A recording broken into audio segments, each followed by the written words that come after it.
Hello बालकों, physics by human sir में आप लोगों का स्वागत है, वेलकम है।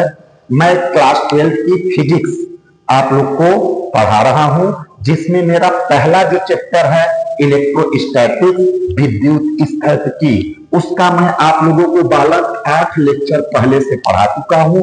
आज मेरा जो लेक्चर नंबर है वो आज मेरा लेक्चर नंबर 9 है। मैं आज आप लोग को लेक्चर 9 पढ़ाने वाला हूं। इस लेक्चर की जो मेन हेडिंग है वो हमको ये पढ़ना है कि दो आवेशों के बीच में तीसरा आवेश कहां और कितना रखा जाए कि पूरा निकाय साम्यावस्था में हो जाए।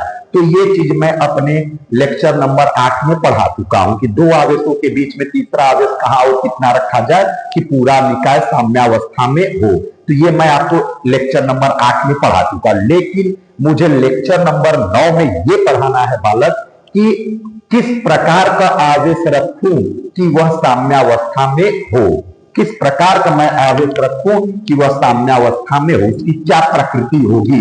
तो आज हमको पढ़ना है, मेरी आज की जो हेडिंग है वह है आवेशों के साम्यावस्था की शर्तें। बड़ा मोस्ट इंपोर्टेंट हेडिंग है।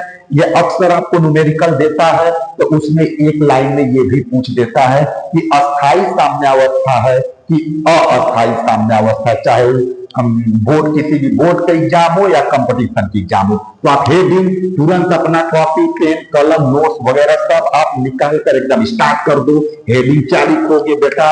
आवेशों के, बोलो, आवेशों के साम्यावस्था की शर्त, आवेशों के साम्यावस्था की शर्त, आवेशों के साम्यावस्था की शर्त। तो बेटा लिख लो, जो साम्यावस्था होता है, इक्विलिब्रियम जो होता है कि आवेश आपस में इक्विलिब्रियम में है कि नहीं है, तो साम्यावस्था जो होता है दो प्रकार का होता है। एक होता है अस्थाई साम्यावस्था, एक होता है अस्थाई साम्यावस्था, एक होता है अस्थाई साम्यावस्था। अस्थाई साम्यावस्था, तो दो प्रकार की साम्यावस्था आपको पढ़ना है। एक आपको पढ़ना है स्मॉल स्टेबल इक्विलिब्रियम में आवेश है कि डी वाला पढ़ना है अनस्टेबल इक्विलिब्रियम में आवेश है। तो एक आपको स्टाइल हम बताते हैं कि जैसे में ये मान लो तुम्हारे पास कुछ है, यहां पर आपने गेंद रखा है। अब गेंद को तुम किधरों बल लगाकर छोड़ दो, ऊपर ले जाकर छोड़ दो चाहे नीचे ले जाकर छोड़ दो, लेकिन लास्ट में गेंद क्या करेगा, इस तरीके से मोशन ये करता रहेगा और लास्ट में आकर अपने पॉइंट पर आकर क्या हो जाएगा, रुक जाएगा। तो अगर ये आकर किधरों इसके साथ किसी भी प्रकार का अगर मैं छेड़खानी करता हूं, फिर भी ये छेड़खानी बर्दाश्त करने के बाद अपनी स्थान पर अगर आकर रुक जाता है तो हम कहेंगे ये अस्थाई साम्यावस्था में है। कैसे है? अस्थाई, अस्थाई साम्यावस्था में है। तो अगर मैं किसी भी दिशा में इस पर बल लगाऊं तो अब ये आकर अपनी मेन पोजीशन पर, मिड पॉइंट पर आकर क्या करता है, रुक जाता है। तो हम कहेंगे कोई भी प्रकार की छेड़खानी ये बर्दाश्त कर ले रहा है, इसका मतलब ये क्या है, स्टेबल है, अस्थाई है।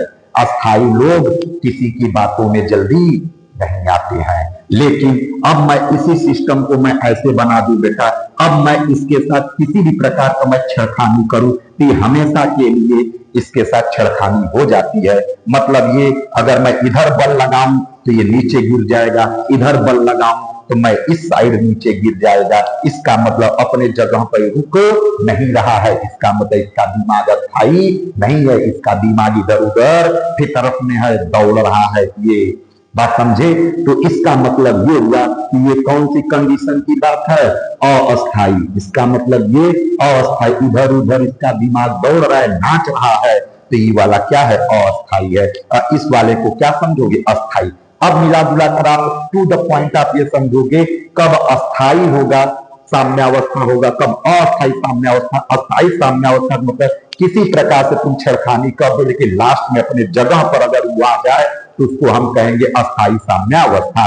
कहते हैं सुबह का भूला अगर शाम को घर वापस आ जाए तो उसको भूला नहीं कहते हैं। लेकिन अस्थाई कब होगा कि जब आप उसके पास किसी भी प्रकार का छेड़खानी किए तो हमेशा के लिए हो गया, वो अपनी जगह पर फिर वापस नहीं आ रहा है तो वह कौन सा होगा, अस्थायी साम्यावस्था में होगा। तो ये अस्थायी और अस्थायी साम्यावस्था की एक मैंने आपको सटीक एग्जाम्पल दे दिया है।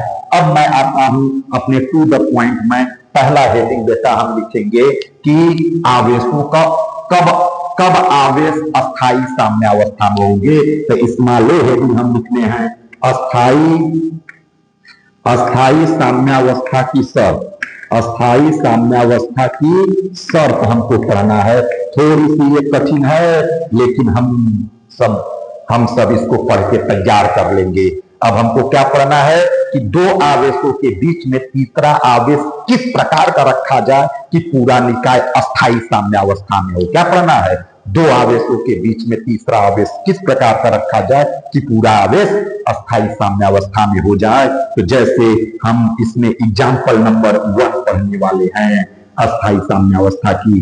तो ये मान लेते हैं ये हम मान लेते हैं एग्जाम्पल नंबर 1 हम पढ़ेंगे, 1 करके दोनों को हम आरी पारा पढ़ लेंगे। तो एग्जाम्पल नंबर 1 में आते हैं हम मान लेते हैं प्लस क्यू आवेश है, ये हम मान लेते हैं प्लस क्यू आवेश है। इसके मिड पॉइंट पे ये मिड पॉइंट है, this is mid point. Mid point मतलब मध्य बिंदु पर भी हमने एक प्लस क्यू आवेश ले रखा है। इस बगल में मान लेता हूं एक्स एक्सिस है, इस बगल में मान लेता हूं वाई एक्सिस है। तो अब मेरे पास क्या है, एक तरीका है कि इसको मैं क्या कर दूं, इसको ये वाला जो आवेश है तो ई वाला आवेश इस पर बल लगा रहा है। कितना बल लगा रहा है, F1। ई वाला उतना ही बल F2 लगा दिया, जिस वजह से ये अस्थायी रूप से यहाँ पे रुका पड़ा हुआ है। लेकिन अब मुझे क्या करना है, छेड़खानी करनी है। क्या करनी है, छेड़खानी। इसके साथ मैंने छेड़खानी करके इसको मैं यहां पर ला दिया। तो जब मैं यहां पर लाऊंगा तो इस पर कौन बल लगाएगा, ये वाला प्रतिकर्षण बल लगाकर इधर धक्का देगा। ठीक, ये वाला प्रतिकर्षण बल लगाकर इधर धक्का देगा और ये वाला क्या करेगा, ये वाला प्रतिकर्षण बल लगाकर इधर धक्का देगा। क्योंकि प्लस और प्लस आवेश एक दूसरे को प्रतिकर्षित करते हैं, प्लस और प्लस आवेश एक दूसरे को प्रतिकर्षित करते हैं। तो ई वाला इधर धक्का मारेगा, कहेगा तुम, जैसे ये मेरी मोबाइल है, मैं कह रहा हूं इधर जाओ और एक लड़का कह रहा है उधर आओ। तो ये इधर उधर इधर उधर इधर उधर करता रहेगा।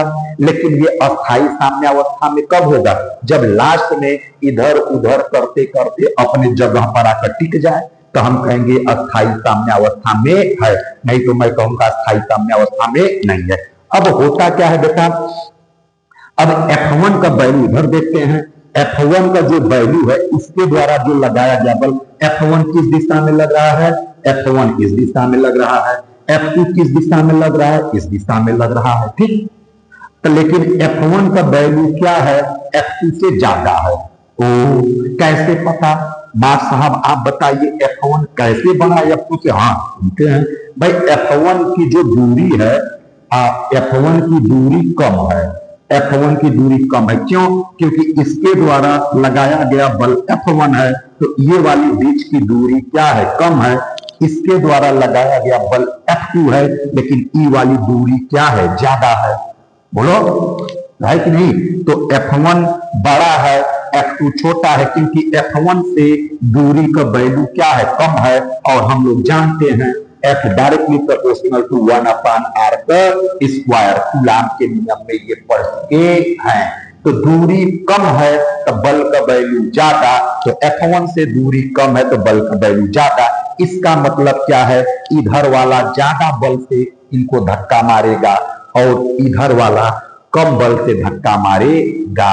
तो ये ज्यादा बल से धक्का मारेगा तो इस वाले बल को चीरता फाड़ता हुआ यहां ला देगा, क्योंकि इधर वाला बल ज्यादा है तो ये इसको घसकाए रहेगा, घसका के रखेगा। इधर वाला धीरे धीरे कम हो रहा है, आगे बढ़ रहा है बढ़ रहा है, और जैसे ही ये मिड पॉइंट पर पहुंचेगा तो इसकी दूरी, इससे इसकी दूरी और इससे इसकी दूरी, दोनों दूरी आपस में क्या हो जाएगी, बराबर। यानी F1 और F2 आपस में क्या हो जाएगा, बराबर। तो इस मिड पॉइंट पर 10 न्यूटन से ये बल लगाया तो 10 न्यूटन से ये बल लगाया, दोनों बल आपस में मिड पॉइंट पर बराबर हो गए। इसलिए ये वहीं पर गेदा क्या हो जाएगा, ये आवेश टिक जाएगा। जब अपने ही जगह पर टिक गया तो हम कहेंगे अस्थाई साम्यावस्था में है। ये वाला स्टोरी था ना, अस्थाई साम्यावस्था में है। मान लो छेड़खानी तुम करके इधर लेकर चले गए, जब तुम इधर ले जाओगे तो इसकी दूरी कम हो जाएगी, तो इस बार F2 का वैल्यू ज्यादा हो जाएगा, तो F2 ज्यादा बल से धक्का मारेगा तो यहाँ पे ला देगा। ठीक, अगर इधर लाओगे, अब मिला जुला कर लॉजिक समझो, अगर आवेश को इधर लाओगे तो इधर वाला ज्यादा बल लगाकर मिड पॉइंट पर ले जाकर रोक देगा।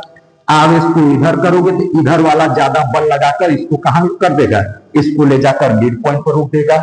इधर आओ, इधर से ज्यादा बल लगा, इधर जाओगे इधर से ज्यादा बल लगेगा, तो मिला जुला कर ये यहाँ पर क्या रहेगा, ये मिड पॉइंट पर रहेगा। अब दोनों के द्वारा लगाया गया, दोनों के बीच की दूरी बराबर हो गई है, इसका मतलब दोनों बल आपस में बराबर हैं। तो जब दोनों बल बराबर हैं, विपरीत है, तो इस पर लगने वाला परिणामी बल शून्य हो जाएगा। जब परिणामी बल शून्य हो गया तो हम कहेंगे अस्थाई साम्यावस्था में है। तो लॉजिक आपको समझ में आया। तो अब हम इस लॉजिक को एग्जाम्पल 1 को हम क्लियर करना चाह रहे हैं। बेटा क्या आप लिखोगे, इस लॉजिक को हम क्लियर करना चाह रहे हैं। एग्जाम्पल 1 का आंसर आप लोग जिसको समझ में आ गया 2 से 3 बार वीडियो देखोगे समझ में आ जाएगा। अगर यहाँ पर प्लस की आवेश है तो हम कहेंगे कि यह किस अक्ष, इधर वाली एक्स अक्ष है, इधर वाली कौन सी अक्ष है, वाई। तो हम कहेंगे कि अगर दोनों प्लस आवेश के बीच में अगर मैं तीसरा आवेश प्लस रखा हूं तो यह अक्ष एक्स अक्ष के अनुदिश, एक्स अक्ष के अनुदिश, एक्स अक्ष के अनुदिश क्या होगा, अस्थाई साम्यावस्था में होगा, अस्थाई साम्यावस्था में। ठीक, एक रिजल्ट आपका ये निकल कर आया, ये रिजल्ट हम लोग को निकल कर आया है। क्या रिजल्ट आया है जो सबको बताना है। यक्स अक्ष के अनुदिश ये क्या होगा, अस्थाई साम्यावस्था में होगा। परंतु अगर तुमसे कोई पूछे वाई अक्ष, वाई अक्ष के अनुदिश, अनुदिश, तो तुम कहोगे सर अस्थाई, अस्थाई साम्यावस्था होगा। ठीक, अस्थाई साम्यावस्था होगा।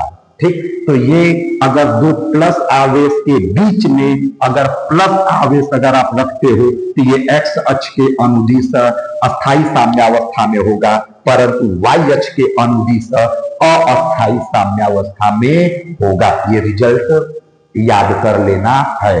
ठीक, क्यों अस्थाई साम्यावस्था में हुआ, क्लियर हो चुका है। क्योंकि जब तुम इधर लाओगे तो ज्यादा बल लगाकर फिर यहां रोक देगा, इधर लाओगे ज्यादा बल लगाकर फिर यहां इसको भेज देगा, ई वाला ज्यादा बल लगाकर यहां रुकेगा, इधर लाओगे तो ज्यादा बल लगाकर यहां रुकेगा।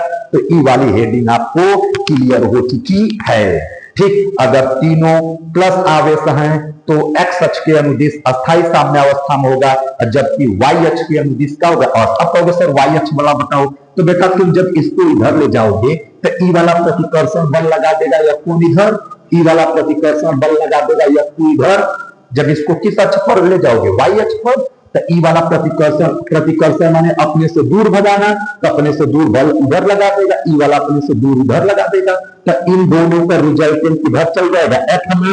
अब बताओ ये ऊपर चला गया ना, तो इसको नीचे आने की कोई संभावना है, अपने पोजीशन पर ये आएगा। तो अस्थाई का मतलब इधर उधर जाए लेकिन अपनी जगह पर आ जाए ना। तो यहां से क्लियर हो गया कि यह वाई अक्ष के अनुदिश क्या होगा, अस्थाई साम्यावस्था में होगा, अस्थाई साम्यावस्था में होगा। ठीक, ये क्लियर हो चुका है। अब हम एग्जाम्पल नंबर 2 पर आते हैं। एग्जाम्पल नंबर 2 पर, एग्जाम्पल नंबर 2 पर बेटा हम आ रहे हैं। अब मान लेते हैं कि ये दोनों आवेश प्लस क्यू ही था, ये भी आवेश प्लस क्यू है, लेकिन अब की बार कहोगे सर माइनस आवेश रखो, अब की बार माइनस आवेश रखो।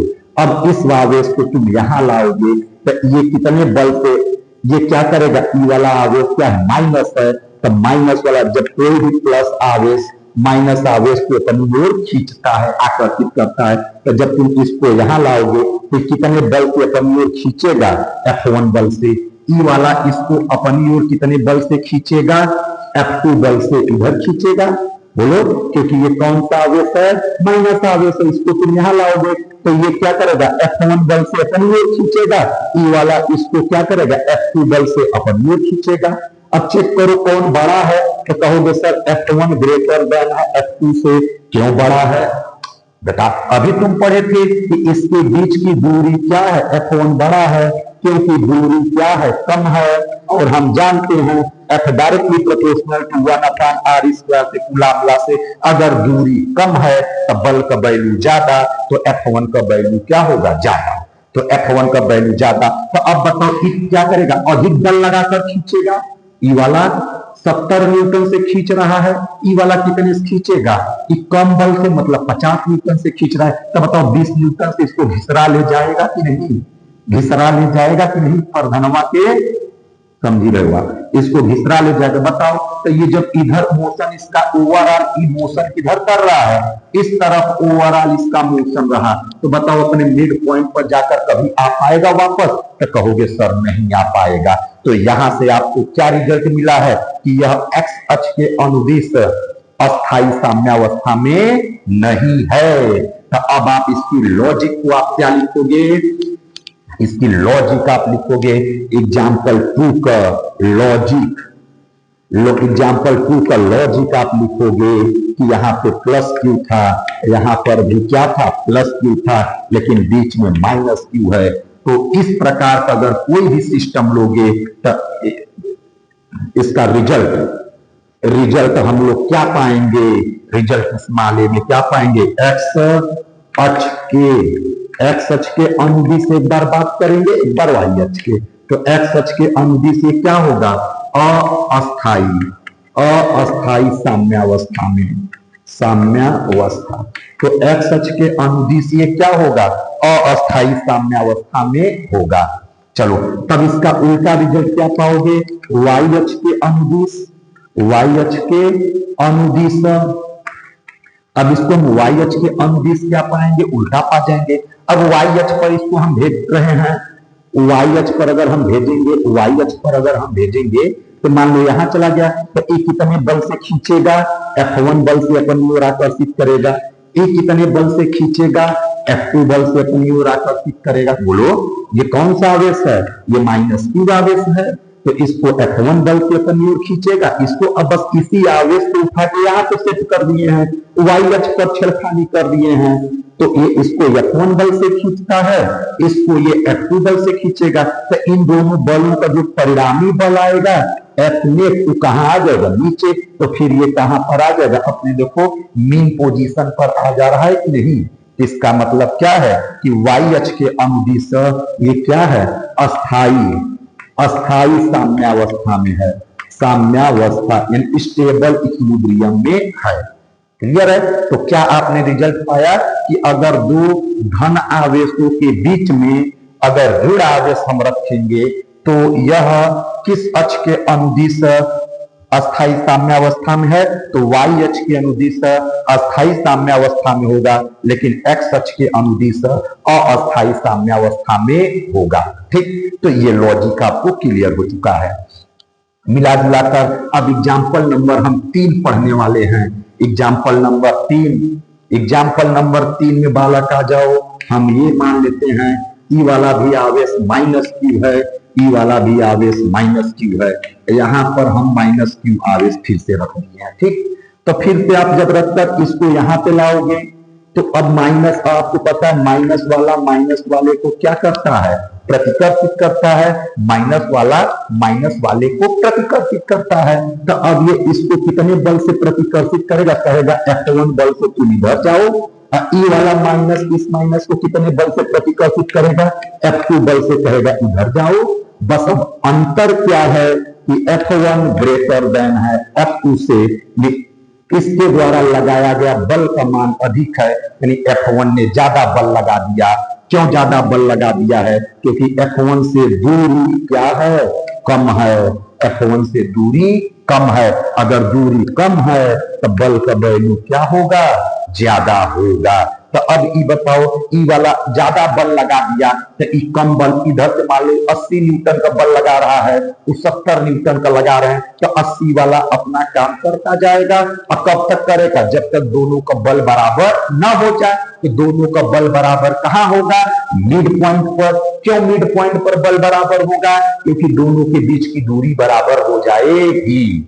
तो बोलो ये लास्ट में जाकर कहां पे ठहरेगा? मिड पॉइंट पर जाकर ठहरेगा। तो बताओ ये अस्थाई साम्यावस्था हुआ कि अस्थाई साम्यावस्था हुआ? तो कहोगे सर अपने जगह पर जाकर रुक जा रहा है, सुबह का भूला शाम को वापस आ रहा है, उसको भूला नहीं कहेंगे, इसका मतलब वह अस्थाई साम्यावस्था कहलाएगा। तो अब आप रिजल्ट क्या पा गए हो बेटा? रिजल्ट क्या पा गए हो इस वाले में? इस वाले में आपने रिजल्ट पाया है,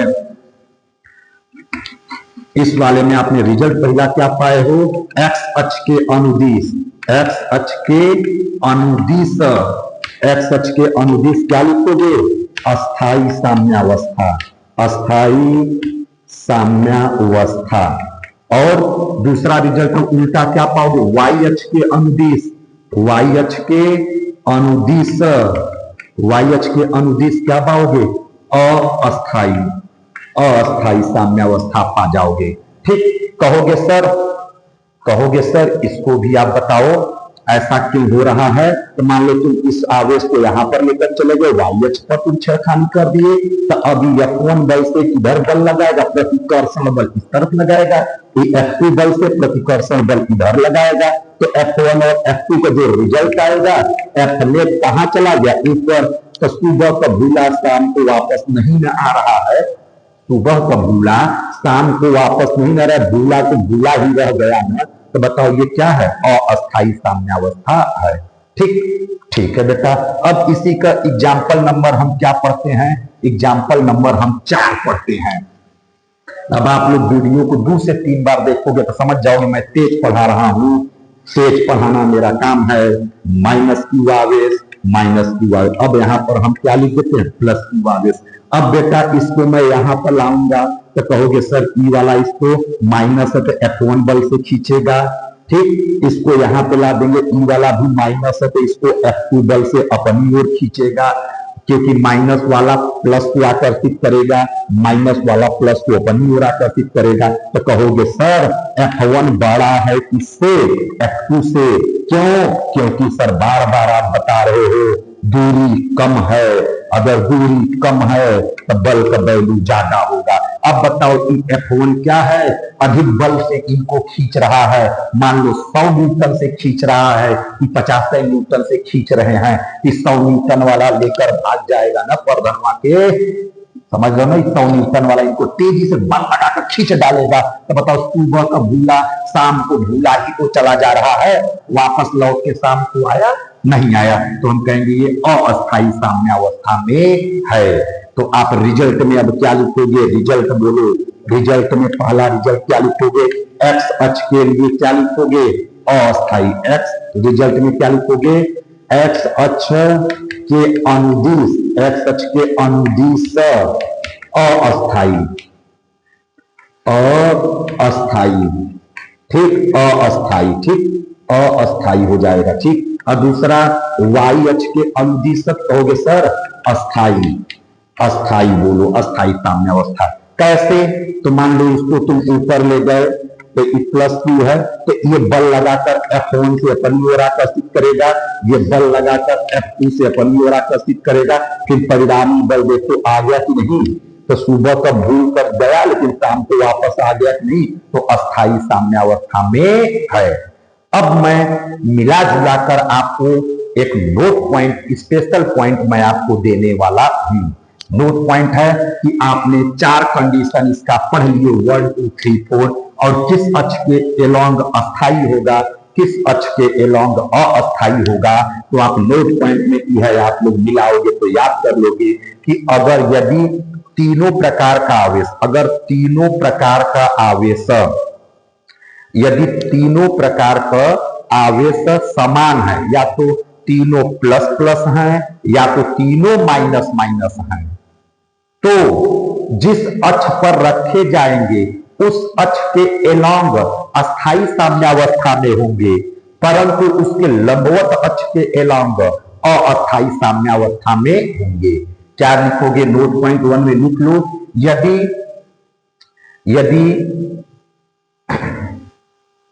लिख लो, यदि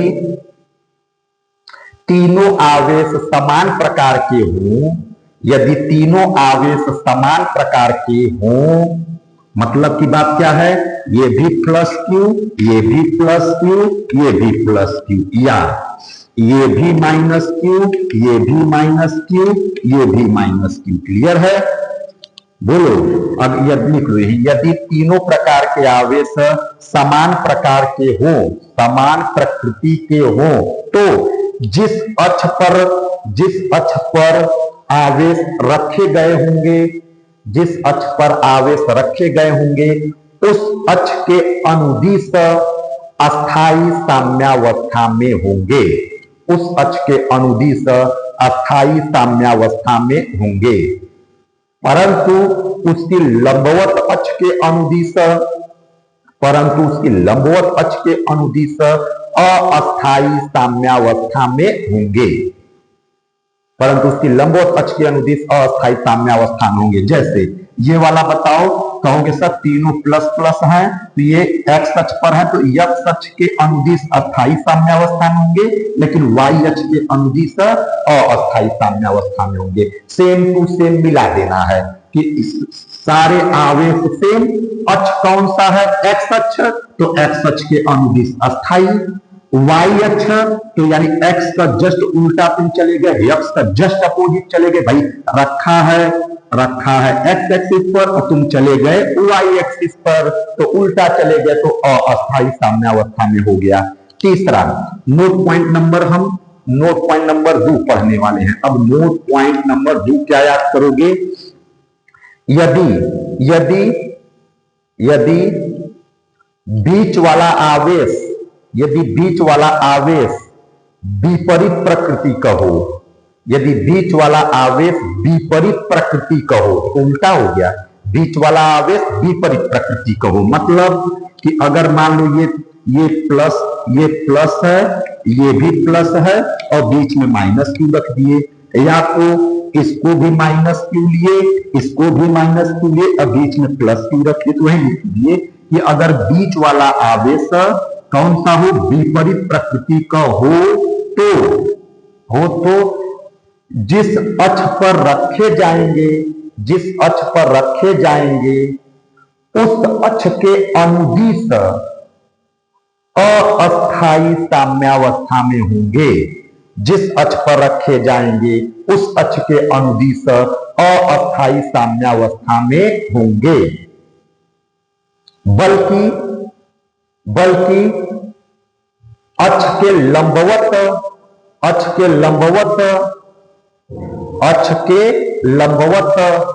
के अनुदिश अस्थाई साम्यावस्था में होंगे, अस्थाई साम्यावस्था में होंगे।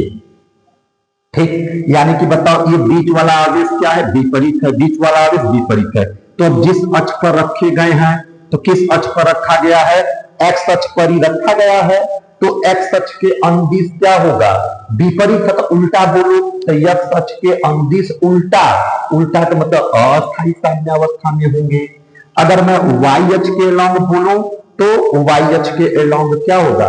अस्थाई साम्यावस्था होगा। तो मिला जुलाकर यही लॉजिक था। तो आप लोगों को चारों एग्जाम्पल 1 बाय 1 करके हम लोग बता दिए। ठीक, अब हम यहाँ पे एक टेबल बना लेते हैं। ये एक टेबल मेरे पास है। ठीक, यहाँ x मतलब अस्थाई हम लिख लेते हैं, अस्थाई, यहाँ पर लिख लेते हैं अस्थाई। अस्थाई को एकदम इसको रख लेना है। तो अगर मैं यहाँ पर प्लस क्यू और प्लस क्यू, बीच में मैं प्लस क्यू ले लिया। ठीक, तो ये किसके? x पर अस्थाई होंगे और y पर अस्थाई होंगे। एक बात हो गया। दूसरा बात बोलो। ठीक, दूसरा बात बोलो, यहाँ पर माइनस क्यू है, यहाँ पर भी माइनस क्यू है और बीच में भी माइनस लेंगे, तो यानी ये एक्स अक्ष हो गया, एक्स अक्ष। ये वाला क्या हो गया? वाई अक्ष हो गया।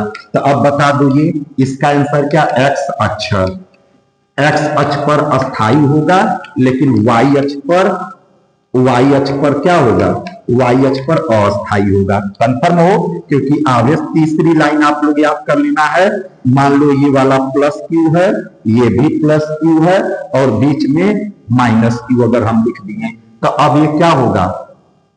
एक्स अक्ष के एलॉन्ग एक्स अस्थाई यानी वाई अक्ष, तो वाई अक्ष के एलॉन्ग वाई अक्ष अस्थाई कब होगा, वाई अक्ष के एलॉन्ग, और अस्थाई कब होगा, एक्स अक्ष के एलॉन्ग। ठीक, जैसे एक और चौथा हम लिख लेते हैं बेटा, ये मान लेते हैं हमारे पास ये क्या है, माइनस क्यू है और ये माइनस क्यू है और यहां पर प्लस क्यू है। तो अस्थाई मतलब किस, अस्थाई कब होगा, तो वाई अक्ष पर अस्थाई होगा, अस्थाई कब होगा, एक्स अक्ष पर अस्थाई होगा। तो आप लोगों को ये डाटा याद कर लेना है। ठीक, अगर दोनों आवेश, अगर तीनों आवेश समान प्रकृति के हैं तो एक्स अक्ष पर रखे हैं तो एक्स अक्ष पर अस्थाई होगा, तो वाई अक्ष पर अस्थाई होगा। अगर बीच वाला आवेश अलग प्रकृति का है तो जिस अक्ष पर रखा गया है उस वाले अक्ष पर अस्थाई होगा। तो एक्स अक्ष पर रखा है तो एक्स अक्ष के एलॉन्ग अस्थाई होगा, लेकिन वाई अक्ष के एलॉन्ग तब क्या होगा, अस्थाई होगा। तो इस तरीके से ये टॉपिक आपको क्लियर हो जाना चाहिए। मैंने आपको पूरा एक्सप्लेन कर दिया है। धन्यवाद।